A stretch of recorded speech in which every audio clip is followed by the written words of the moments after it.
interview during his visit in Surigao City earlier today, Moreno explained it was only his natural reaction at the moment when he answered questions from the media. He also said it was only his call and not of his fellow presidential hopeful, Ping Lacson. Wala talaga kasi nga, based sa mga tanong ninyo, and we try to, your co-workers, not literally you, but your co-workers in journalism. And the person in the table is just, replying and accommodating such question. So, wala talaga siyang plan. In fairness, talaga. Kasi ang talagang intention doon, yung matahimik, yung mga supporter ng kandidatong yaon na nagpapakalat, nabili na si ganito, na-opera na si ganito, si ganyan. But through accommodation with your questions, siyempre, kanya-kanya ng spin yun. Just the same, it came from naturally, tinawag ng pagkakataon. Lacson, meanwhile, insists there was a hidden agenda in Robredo's initiative to unify the candidates. In a tweet, he said, quote, "I came prepared, the other party was not," unquote. Lacson yesterday recalled the unification efforts made by Robredo before the filing of certificates of candidacy in October last year. Robredo had said she rejected the unification formula versus the Duterte administration proposed by Lacson, as this would demand that candidates eventually withdraw from the race in support of a common bet. Lacson's running mate, Senator Tito Soto, appeared to blame the media for asking questions that veered away from the main intention of the press conference. Masagwa yung mga tanong ng media. Yung open forum, ang tanong, doon napunta kay BP. Di ba? I was surprised at the question of the media. Parang mga planted So, lilinawin natin ngayon. Parang planted yung mga questions na papunta kay BP Leni at saka kay Bongbong Actually, na-concentrate kay BP Leni. Wala doon yun, sa joint statement. With the joint press conference on Easter Sunday ending with Moreno calling on Robredo to quit the race and Lacson and Norberto Gonzales warning that if front-runner Bongbong Marcos wins, a destabilization attempt might happen, a political analyst says unification is now a ship that has already sailed. Our George Quilas has that story. I'm calling for Leni to withdraw. Kasi whatever you're doing is not effective against the Marcos. It's the first time in this campaign season for a presidential candidate to publicly call on a rival to back out. At the home stretch of the election period, Manila Mayor Isko Moreno wants Vice President Leni Robredo to give way to either him, Senator Ping Lacson, or former Defense Chief Bert Gonzales. Without going into specifics, they claim the Robredo camp was trying to make them quit the race. Robredo ranked second in the last Pulse Asia pre-election survey with 24%, while Moreno, Lacson, and Gonzales were far behind. Pwede pasab? Pasab naman. Baka kami maka 3 points. Isa sa amin. Political analyst Julio Tihanki says the three presidential candidates have missed their opportunity, and attacking Robredo, the only female presidential candidate, may backfire on them. I think it was a last-ditch effort to create a buzz that will energize their respective campaigns, but it turned out to be a buzz. It's a winner-take-all contest, and obviously the finals will be between the first and second placer. At this stage in the game, there's no room for third, fourth, or even fifth placer. Tihanki says if Moreno, Lacson, and Gonzales have misgivings about the vice president, they could have just united for a three-way fight against survey frontrunners Bongbong Marcos and Robredo. He adds floating possible destabilization and coup attempts should Marcos or Robredo win may only erode the integrity of the elections.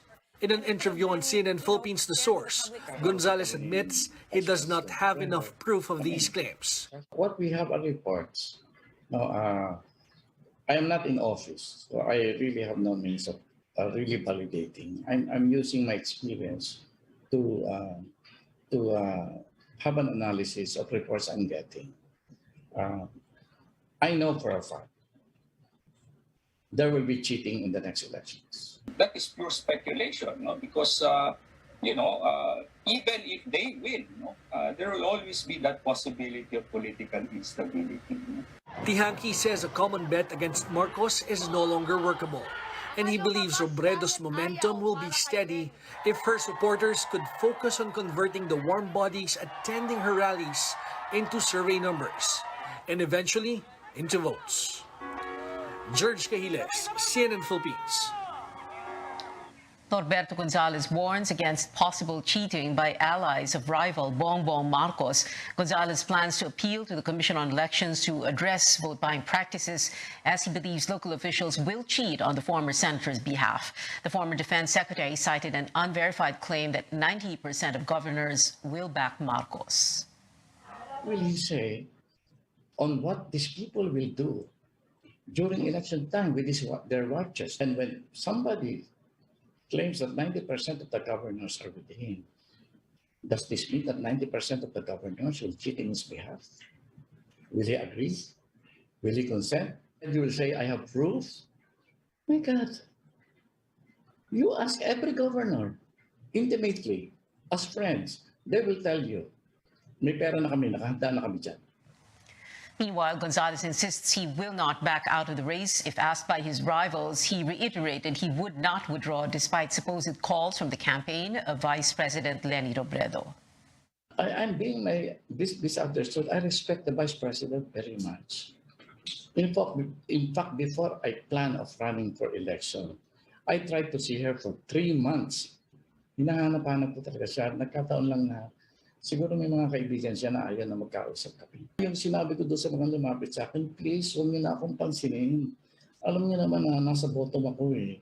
So walang effect ako sa gagawin niyo with Vice President. Kakababa lang ng paningin sa sarili yung para bang hindi mo naiintindihan na nangyayari sa bayan. Hindi mo nangyayari kung nakikita na nangyayari sa politika. Na sasabihan ka ng kapwa mo kandidato, ay mag-withdraw ka na. The campaign of presidential bet Faisal Mangundato dissociates itself from the Easter Sunday media briefing. Mangundato's political party, the Katipunan ng Kamalayang Kayumanggi, says he was unaware of the event. Katipunan's spokesperson adds candidates should not treat voters like property that they can sell or exchange for their favor. The party spokesperson also claiming Mangundato's name was dragged during the press conference after candidates insisted there are many options in the presidential race, including the Mindanaoan businessman. On the campaign trail, 21 days before the Filipino votes, Bongbong Marcos and running mate Sara Duterte will hold a grand rally in the city of Cebu later this evening. Before that, the tandem will stage a mini rally for persons with disabilities and senior citizens. Ernie Abella was also in Cebu City, where he made rounds of the wet market there. Labor leader Calyodi de Guzman joined a protest against open-pit mining in South Cotabato a day after he met with leaders of the Tiboli tribe. De Guzman vowed to support them in their fight against mining and land displacement. Senator Manny Pacquiao attended a prayer meeting at a Christian church in Marikina.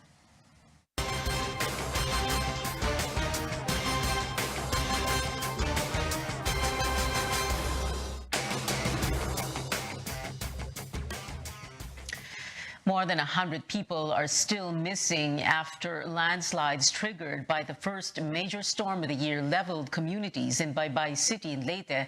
Frontline responders say 110 remain unaccounted for, while at least 172 have died. Authorities are still verifying the numbers, but for those who have seen the massive devastation, there's no other choice but to grieve and cope with the loss. Rex Remigio has that story. Masakit po kasi po. Ano po eh. Berna Basierto's daughter Ziana was killed by the landslide that hit Barangay Mailhi in Baybay City. Doon po ako na parang nawalan ako ng gas sa sarili kasi hindi ako makapaniwala yung nag-iisa kong anak na minahal ko ng buong buo, na mas mahal ko pa kaysa sa sarili ko. Iniwan po ako. Berna has been working as a house helper in Manila when she learned about the tragedy that struck her village. She immediately borrowed some money from her boss and went on a 3-day bus ride to her hometown. When she arrived, all that she saw was her daughter's lifeless body. Her father and some relatives who were living nearby are still missing. Yun lang, nak. Bakal na bakit kita gusto mang kita yakapin. Bawal eh. Gusto mang kita halikan. Bawal kahit sinasabi nilang mabaho ka eh. Anak naman kita eh. Walang mabaho sa isang ina. Berna left Siana with her relatives when she was only 7 months old. As a single mother, she needed to work harder to make ends meet. She's also diagnosed with goiter, and she says she's doing her best to stay strong for her one and only child. Sabi ko nga po sa kanya, antayin niya ako eh. Antayin niya ako kasi yung mga araw na wala ako, babawi ko yun eh, pag magaling na ako. Tapos lalo pa siya nawala. Kaya hindi ko po alam kung anong gagawin ko bilang isang ina. Kasi sobrang sakit po eh. Maribel Mejia, meanwhile, was working as a waitress in the city when she chanced upon a Facebook post where the names of her 8-year-old daughter, father, and sister were listed as among those who died in the landslide. When she rushed to the barangay hall, her daughter Maria Carla was already in a black body bag. Sinabi ko pa nga sa kanya na bangon na ano pa tayo, mamasyal pa tayo sa hanginan, sa may maasin. Like Berna, Maribel repeatedly asked herself if she could have done something to save her daughter's life. She couldn't help but recall their sweetest moments together. Love you, ma. May kita, ma. May kumpleto pa na kiss, lahat-lahat ng mukha ko hinalikan. For Maribel and Berna, the hardest question now is how to start all over again. Rex Remitio, CNN Philippines, Baybay City, Leyte. Coming up on Newsnight, lawmakers want to overturn the president's veto of a measure that will require you to register your SIM cards. And the OG queens of K-pop give the world something unexpected on the Coachella stage. Stay tuned to CNN Philippines.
Welcome back. The World Health Organization is not keen on backing calls to redefine fully vaccinated just yet.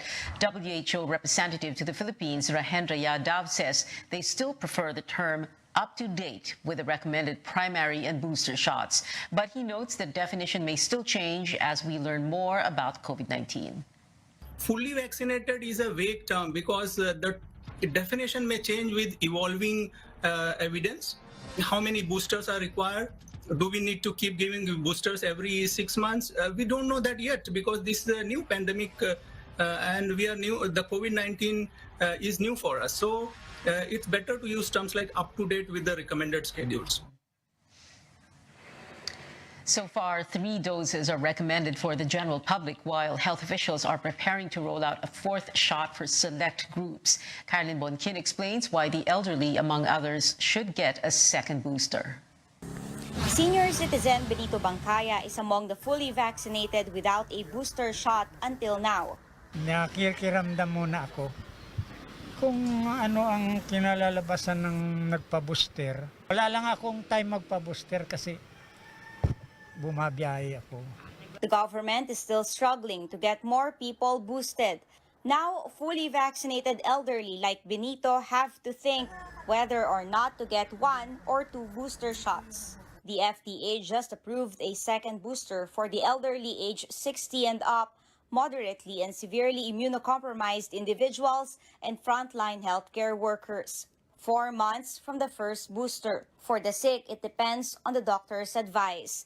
DOH says among the approved brands to be used are Pfizer, Moderna, Sinovac, Sinopharm, AstraZeneca, and Johnson & Johnson. Administration of a second booster starts as soon as the Health Technology Assessment Council makes a final recommendation. Infectious diseases specialist Dr. Ronjin Solante is among the vaccine experts who reviewed the second booster data. They recommended this to DOH after learning that the elderly and immunocompromised individuals' protection against COVID declines after 4 months. Their antibody waned faster, and giving them a second booster will enhance and sustain that protection so that if ever there will be a surge and spike of cases, then this vulnerable population will be prevented from developing severe infection. DOH has issued warning of yet another possible surge in mid-May if problem on compliance to health protocols persists. We talked to some senior citizens. Others, like Tomas and Feli, intend to get the second booster. Sa katayo ako, kaya ko pa naman, may edad na. Yung mga ini-injection sa akin, okay naman. Ang nakakaalam dyan, mga doktor. Maganda naman ang pangontra na yan nga, hindi tayo madapuan ng sakit. But others are against it. Baka ma-overload ako. Baka masobra, hindi na ako maging tao. Hindi ko pa kasi alam kung ano yung ano na yan eh. Kung ano yung effect. Yung effect kasi sa akin yung naging booster ko, nag-nose bleeding ako. Nagpa-booster ako doon ako nakasakit eh. Tama na sa akin yung second dose lang. For Marcy and Ruel, they've had enough of the vaccines. Dr. Solante says a second booster isn't mandatory. Hindi naman kami magre-recommend kung nakakasira or nakakadulot ng hindi maganda sa katawan ninyo. Aside from the Philippines, countries offering a second booster to high-risk population are Malaysia, Thailand, Cambodia, Belgium, Denmark, South Korea, Chile, UK, Israel, and the US. Caroline Bonkin, CNN Philippines. After having to forego Holy Week practices for 2 years because of the pandemic, Filipino Catholics have brought back traditions to celebrate Easter. David Santos tells us more devotees visited churches over the long weekend. Like the message of Easter, Christian churches and traditions are coming back to life. For the first time since 2020, the Manila Cathedral allowed the faithful to join in the Via Crucis or Way of the Cross on Friday. May fear din kami na baka nasanay na sa online masyado yung mga tao na convenient yung online, hindi pupunta sa simbahan. Pero ngayon, talagang nakita natin yung pananampalataya ng mga tao. A massive crowd thronged the streets leading to Quiapo Church for the Black Nazarene procession past Thursday midnight. This was the first time the iconic image was being paraded since the onset of the COVID-19 pandemic. But despite appeals to keep the event solemn and organized, many worshippers forced their way in to get close to the vehicle bearing the statue. The unruly crowd prompted organizers to cut short the procession due to safety reasons. But on Good Friday, Quiapo's Santo Entierro procession proceeded without any hitch. Other churches also teeming with people. Many went around churches and even small chapels, bringing along family and friends. Since COVID-19 cases in the country have been declining, the Christian community took advantage of the Holy Week to go out while doing penitential prayers after lockdowns and restrictions these past 2 years. Matapos na yung COVID, tapos yung gera sa Ukraine, saka sa Russia, saka yung matinong eleksyon. Iba po yung pakiramdam. Nakapasok po tayo muli ng simbahan, at the same time po, taintim na nakipag-usap sa kanya. Church leaders say Holy Week services offered prayers for peace in Ukraine, the national elections next month, and for victims of the recent storm in the Visayas. Aside from security measures, health protocol are still observed in many churches. Gusto nating balansehin yung pananampalataya na ipinapahayag natin at yung kaligtasan din naman ng bawat isa. Because keeping their doors open and welcoming back the faithful also entails having to make sure everyone remains safe. David Santos, CNN Philippines. In other news, lawmakers are threatening to override a presidential veto on the SIM card registration bill.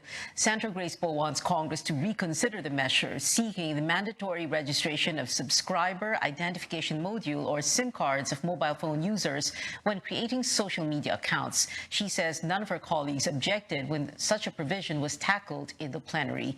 The veto, however, received mixed reactions from other lawmakers. Page Javier reports at least one group insists there are other ways to fight cybercrime. The fight is not over for lawmakers pushing to make the registration of prepaid SIM cards mandatory in the country. Senate President Tito Soto earlier expressed disappointment over the president's veto because of the social media provision. Soto says there are two ways to save what they believe is an important bill. First is for the next Congress to refile the measure without the social media provision. Senator Win Gatchalian and his brother, Congressman Wes Gatchalian, principal authors of the counterpart measures, are in favor of this. The other option is for Congress to overturn the president's veto and raise it to the Supreme Court. Soto says he will discuss this with Executive Secretary Salvador Medialdea. The president did not agree with the inclusion of social media registration, also citing the lack of clear guidelines. Under the provision, users must input their real names and numbers when creating a social media account. Congressman Gatchalian earlier claimed this was a last-minute insertion by Senator Franklin Drilon. Maganda rin pag-aralan yung proposal ni Senator Drilon, but on a separate bill kung pwede. Let's just focus on SIM card and focus on the crimes that are happening within the parameters of a SIM card. Drilon belied this claim and said the provision has safeguards on the right to privacy. He added, the president's veto is a win for trolls who continue to spread fake news in the country. As for Bayan Secretary General Renato Reyes, they are not convinced about the reason for the president's veto. Ang problema namin dun sa naging statement ng Palasyo, akala mo seemingly concerns privacy and all that, pero sila din naman kasi yung promotor nung napakaraming troll farms. The government should be the first ones to stop weaponizing social media. Reyes believes law enforcers should heighten their investigations into cybercrimes, while telcos and social media platforms must beef up their security measures. At the end of the day, Reyes says the measure is not the solution. There's no safeguard insofar as yung privacy at saka yung security of information. Tapos yung social media users na gusto ng anonymity, gusto ng privacy, mawawala na sa kanila yon, no? And it's most likely they will be subject to state surveillance, no? So nagkakaroon ng chilling effect yun. Paige Javier, CNN Philippines. The Senate Committee on Public Order will recommend a law regulating online cockfighting following the conclusion of the probe on the 34 missing people linked to Isabong. The committee says it wants to limit online operations to Sundays and legal holidays. Senator Francis Tolentino cried foul over the continued operations of Isabong even on Good Friday. Committee Chairman Batot de la Rosa says they will also seek immediate charges against the suspects and persons of interest. He wants authorities to further investigate gambling tycoon Atong Ang. Hanggang kay Atong Ang, sigurado ako haabot doon sa kanila. Alam nga naman magbibingi-bingihan, magbubulag-bulagan lang yung komite. very clear naman na kanilang sabungan yun. Sino na makikinabang doon? Di ba? So, aabot yan hanggang doon kay Atong Ang. Ang maintained he is innocent and that the allegations against him are supposedly part of a conspiracy to bring him down. We'll be back with more stories. An iconic duo in Filipino music is making its concert comeback in June, finally performing in front of a live audience after more than 2 years. Also slated for June is a much-awaited new album from BTS. Details when we come back.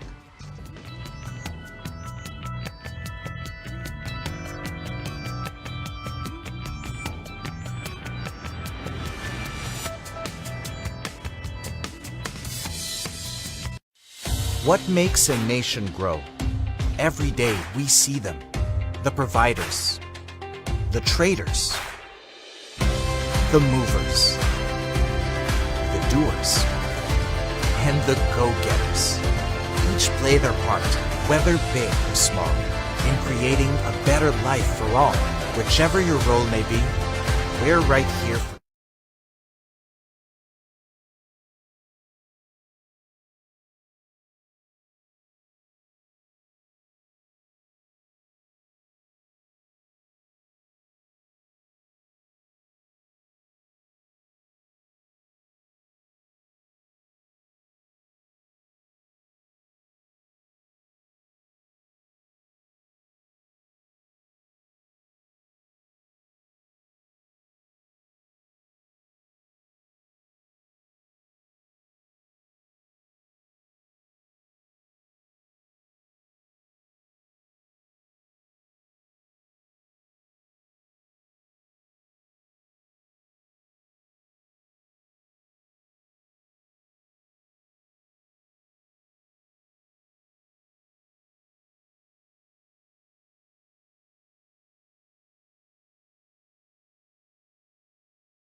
Welcome back to the CNN Philippines. Another important task for pole vault star EJ Obiena at the Southeast Asian Games. Other than defending his gold medal, Obiena was given the honor of being our flag bearer at the May 12th opening ceremony in Vietnam. The Philippine Olympic Committee revealed that organizers turned down plans for both Obiena and Olympic gold medalist Heidelin Diaz to carry our flag.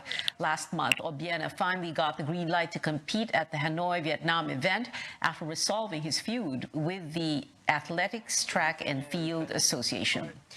Well, speaking of defending titles, Ginebra is just a win away from recapturing the PBA Governor's Cup trophy. The Gin Kings beat the Meralco Bolts in Game 5 of the finals yesterday at the Smart Araneta Coliseum, 115-110. Big news now in K-pop. Legendary girl group 21 surprised the Coachella 2022 crowd and the rest of the world with a reunion performance of I Am the Best yesterday. This was their first performance together since the OG Queens of K-pop disbanded in 2016. Originally, CL was the only 21 member expected to perform at the music festival, but Bomb, Dara and Minzy appeared for an explosive reunion. 21 top Twitter trends until today. And BTS ARMY's Mark Your Calendars. A new album from the world-famous K-pop group arrives June 10th. The release date for the still untitled record was revealed after the BTS's last show in Las Vegas over the weekend. And here at home, the megastar and Asia's Songbird are welcoming back live shows with another round of iconic concerts. Sharon Cuneta and Regine Velasquez Alcacid are performing on June 17 and 18 at the Resorts World Manila. The veteran musicians share their excitement over the back-to-back gigs, with Sharon talking about what makes their collaboration so special. She is, for me, the best. Yung kaya kanyang kainin ng buong buo, pero hindi niya ginagawa. Because I'm alto and she's soprano. Which makes for a very interesting performance, actually. And cute kasi pag nag-blend na yung mababa at yung mataas. Me, personally, I need it. I need to see a live audience again. I need to be on stage again. This has been my life, you know, for 25 years. The first Iconic show was held in 2019, winning a Leo Awards Best Collaboration in a Concert that year. And that is it for tonight. Join me again on news.ph at 7 p.m. I'm Pio Ontiveros for Newsnight, where we go above and beyond the headlines.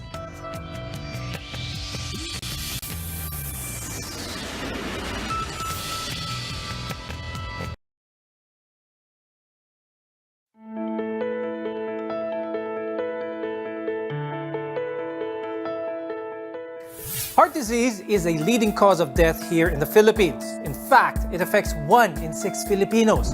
For the most part, it's a consequence of an unhealthy diet. But it's never too late to adopt healthier habits in order to take good care of our hearts. On the program today, we'll talk about practical and effective ways to live a heart-healthy lifestyle. I'm Dr. Freddy Gomez, and welcome to MedTalk Health Talk on CNN Philippines.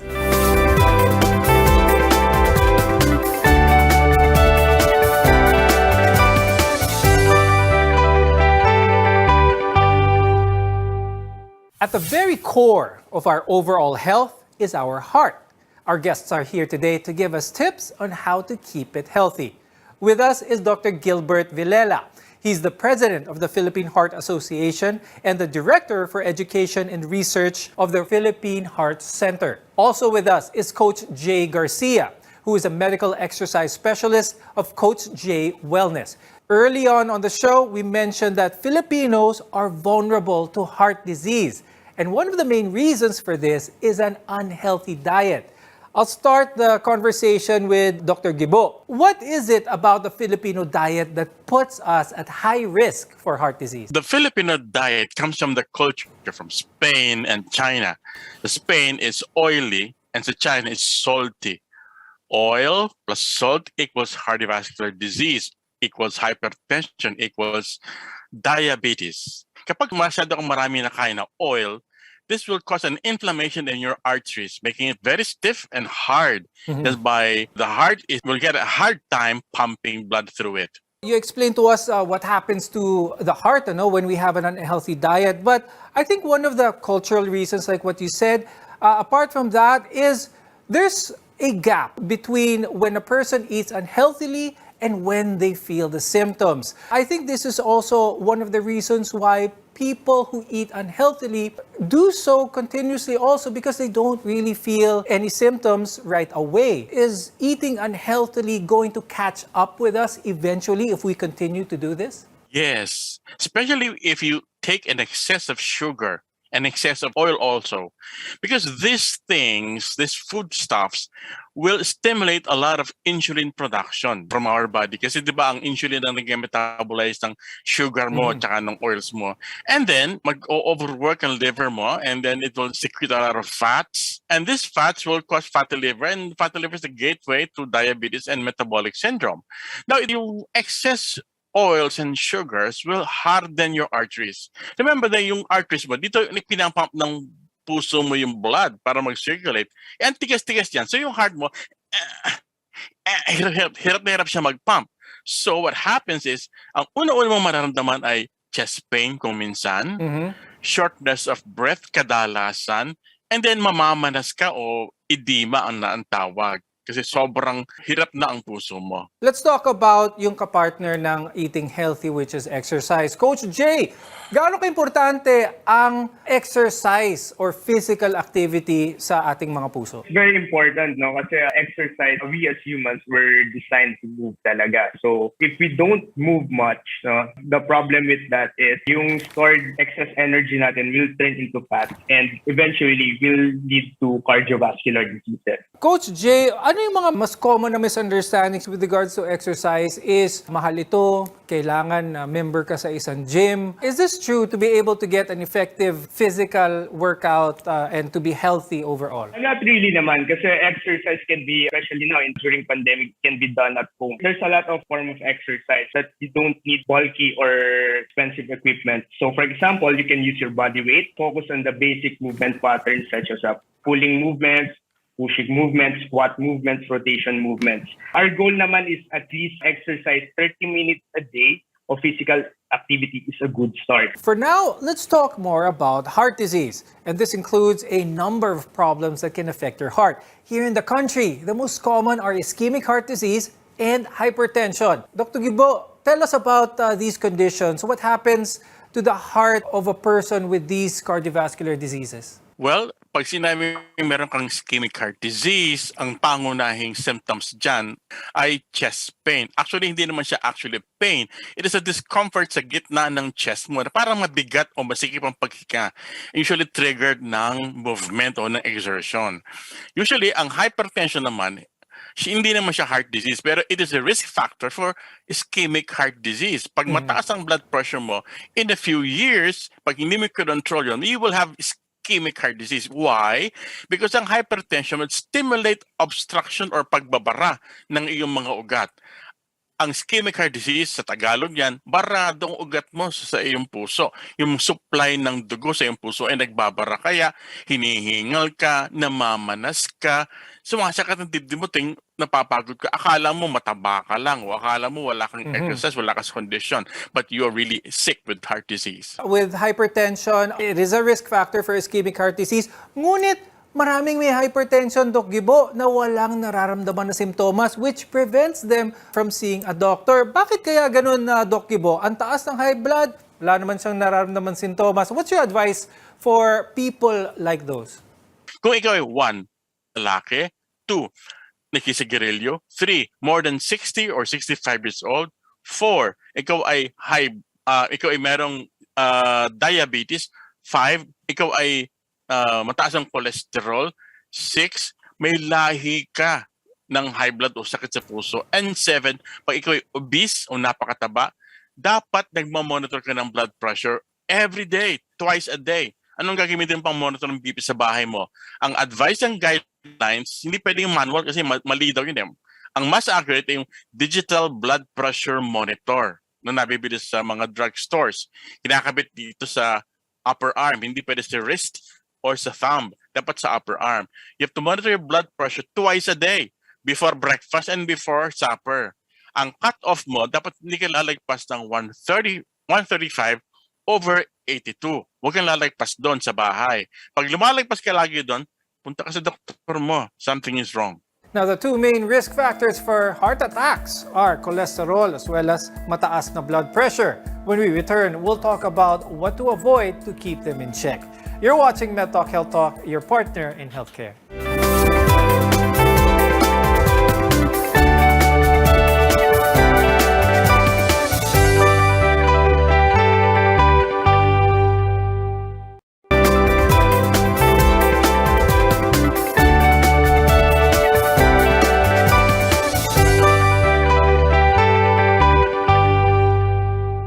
I'm Dr. Freddy Gomez and welcome back to MedTalk Health Talk, where caring is our calling. A healthy heart often means a longer life. And among the factors that can contribute to heart disease are cholesterol as well as blood pressure, high blood pressure for that matter.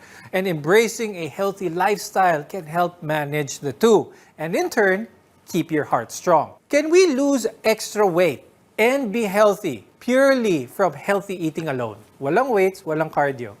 It can be done, but in the long run, it has to be a combination of both. Kasi what tends, your body kasi settles for, it looks always for equilibrium.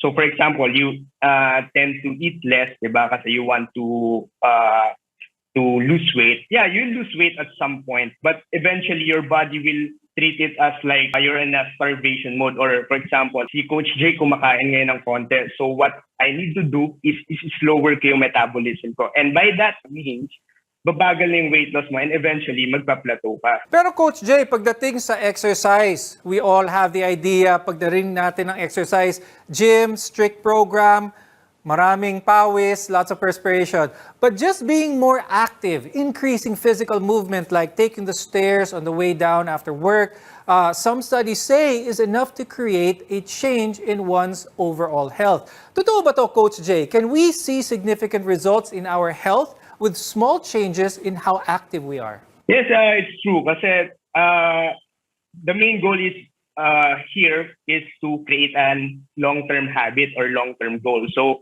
some of us, kasi we tend to start an exercise program, then we commit it for it like ng mga 1 week or 2 weeks lang. So kasi nga, we tend to do it too soon, too intense, kung ano yung nakikita natin sa mga workout videos, sa mga friends natin.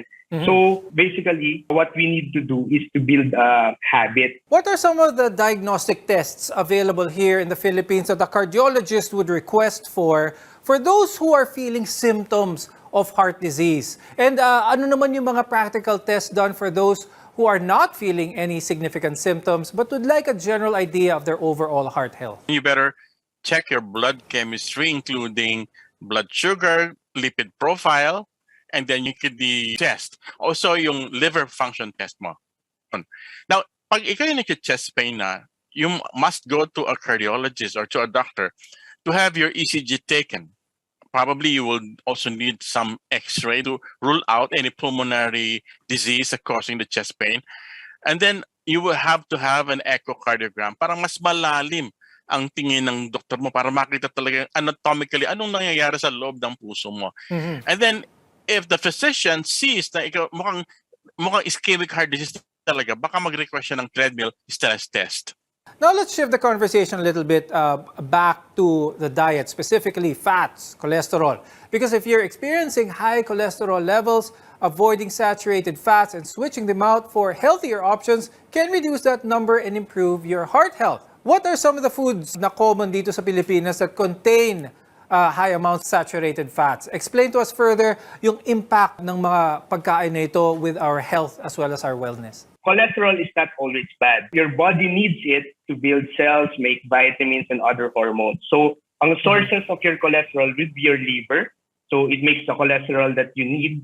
Then the remainder will comes from the food, specifically animal-based food such as your meat and dairy products. So yun yung tinatawag nating dietary cholesterol. So examples of food na mataas yung saturated fat dito sa atin is of course yung mga beef, mga pork, ice cream, some baked food and fried food, and butter. So kung titignan natin yung dynamics ng diet natin dito sa Philippines, marami tayong nilalagay na ganito sa mga pagkain natin. For example, adobo. So ang adobo natin tends to be oily, salty, and mataas yung fat. So it affects our diet talaga in a bad way. Doc Yubo, when it comes to diet natin, you explained earlier na ang sugar din talaga ang isang malaking culprit ng pagkababa ng ating heart health. What about salt? What about itong mga extra taba? Are they just as bad? Or what should our viewers know about salt as well as fats? Too much salt will increase your blood volume. Hindi naman dadami yung blood vessel mo, pero dadami yung blood na nasa sa loob niya. Kaya tataas ang pressure. So it increases. Too much salt increases your blood pressure. Hanggang ano lang daw tayo, 1.5 teaspoon. The most, no? Okay, 1 teaspoon a day. Ngayon, sa fats naman, did you know na yung research showed na hindi sila nakakakos ng diabetes and heart disease? What was seen in research and in randomized controlled trials ay red meat, meaning pork and beef.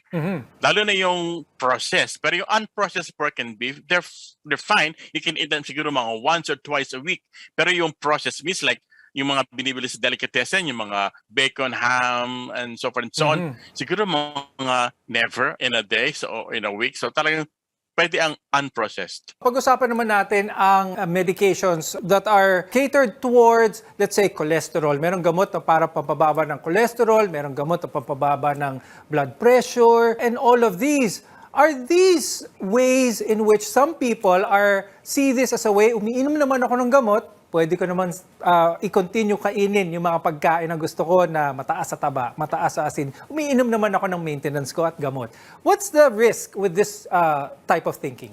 Actually, gusto namin itama ngayon. Nung umpisa siguro, no?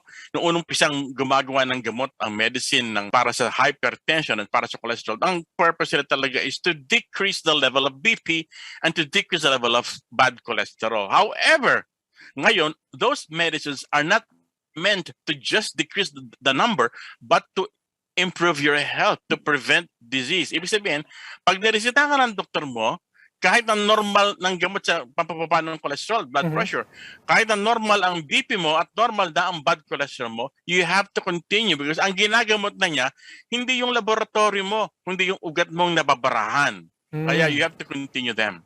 Now, eating well doesn't mean having to give up your favorite foods, but your favorite recipes can easily be adapted into a healthier alternative. More on this when we return. Your health is our mission here on MedTalk Health Talk.